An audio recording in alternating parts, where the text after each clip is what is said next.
Hi students, I am going to give a presentation on induction motor of module 3 of the syllabus, and this is the content of the syllabus in the third module. Induction motor on no load and load condition, equivalent circuit and phasor diagram, calculation of losses and efficiency, no load and block rotor test, circle diagram, cogging and crawling, double cage rotor, deep bar rotor and its equivalent circuit diagram, induction motors, induction generator.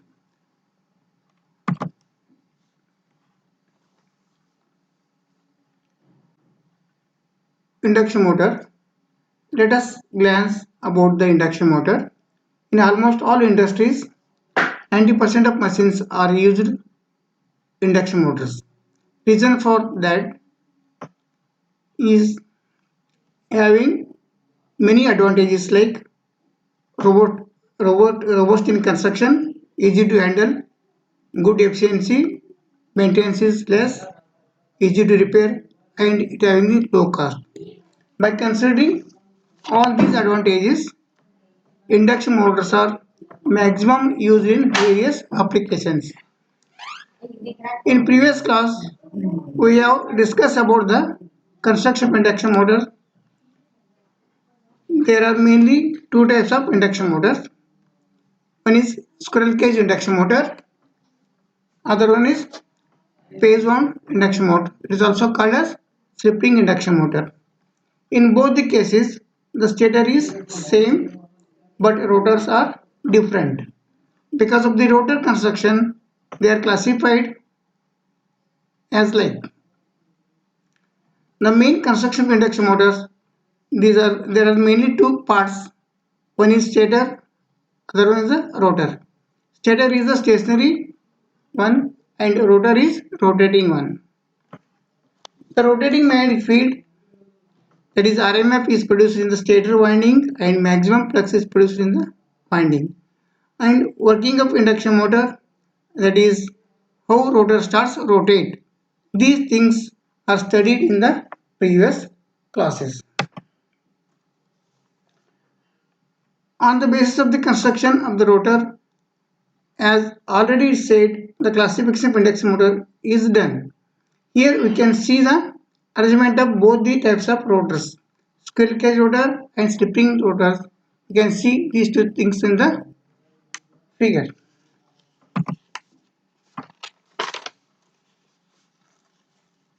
Induction motor on no load and load conditions.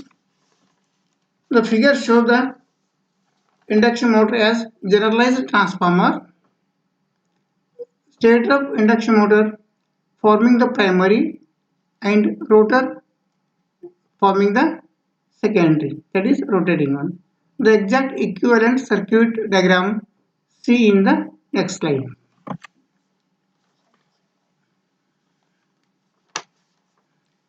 This is the equivalent circuit diagram.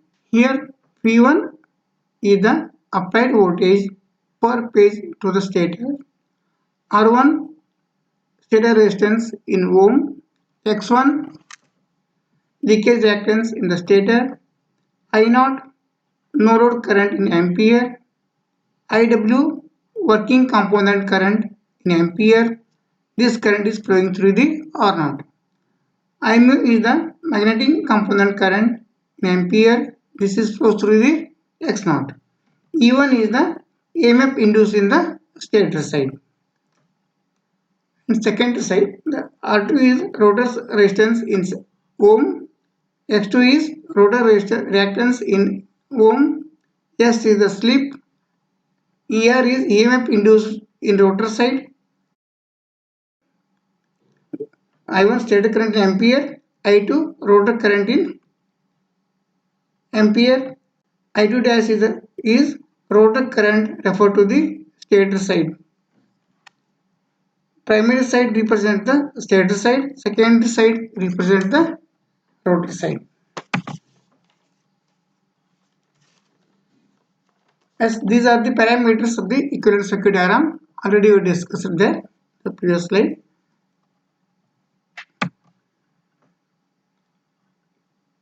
and these are the continued parameters, and these parameters are used in phasor diagram. This is the phasor diagram of the induction motor. Figure shows the phasor diagram of induction motor on no load and load condition of induction motor. Here flux pi is taken as x-axis. E1 EMF induced in the stator side is taken along the y-axis. I mu is the magnetizing current component it is in the phase with magnetic flux, and IW is the working component current, it is in phase with E1. Hence I0 is the no load primary current, which is the resultant of the I mu and IW. This is vector diagram of the no load condition, this part. Next, when motor is on load condition, I2 comes into existence, flowing in the rotor. I2 dash is the rotor current referred to on the stator side. Now the vector sum of I2 dash and I0 results in I1, that is primary current or stator current. Here draw I1 R1, that is resistive drop, is taken parallel to the vector current I1. Reactive drop on stator side, that is I1 X1, is at perpendicular to the resistive drop. Therefore, V1 equal to E1 plus I1 R1 plus J I1 X1, and pi 1 is the phase angle between the applied voltage and the current of the stator.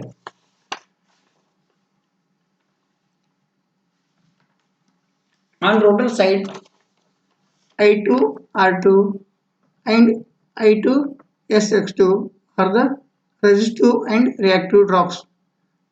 The vector sum of these two results in ER, that is EMF induced in the rotor side. Next slide. Circuit shows the no load test on induction motor, no load and block rotor test on induction motor.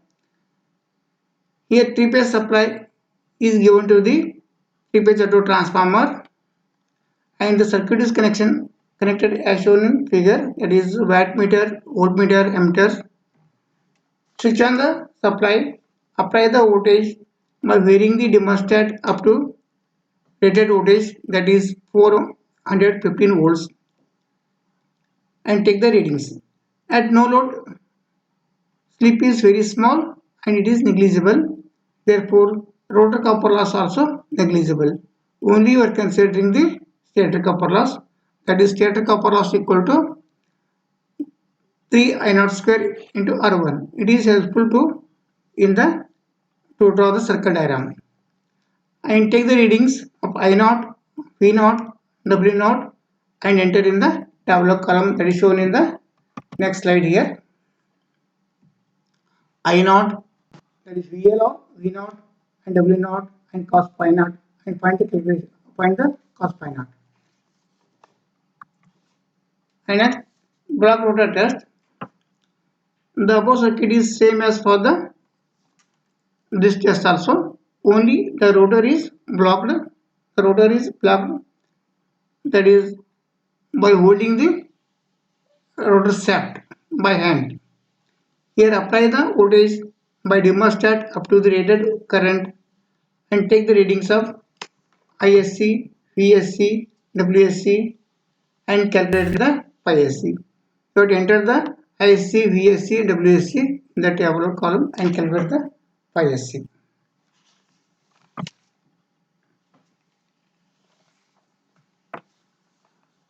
Next, we are going to draw the circuit diagram. These are the steps to draw the circuit diagram. Circuit diagram is basically horoscope of an induction motor. It carries all the information related to motor and its purpose. By using the data obtained from the no-load test and block rotor test, the circle diagram can be drawn. The no-load test tableau column is here and block rotor test tableau column is here. It is shown in the previous slide also. Next, we are going to draw the circle diagram. What are the steps are to be taken to draw circle diagram? Take the reference page V as vertical axis, that is on y-axis, and draw the x-axis which is perpendicular to the V. It's perpendicular to V and joins at O point. And take the from the no-load test and block rotor test, find the phi naught and pi sc.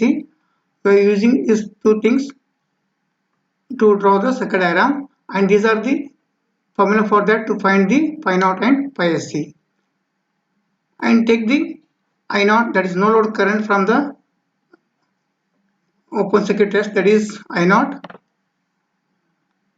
that is considering the current scale, that is 1 centimeter is equal to 5 ampere, and draw the line OO dash, that is I naught by an angle of pi naught, and draw the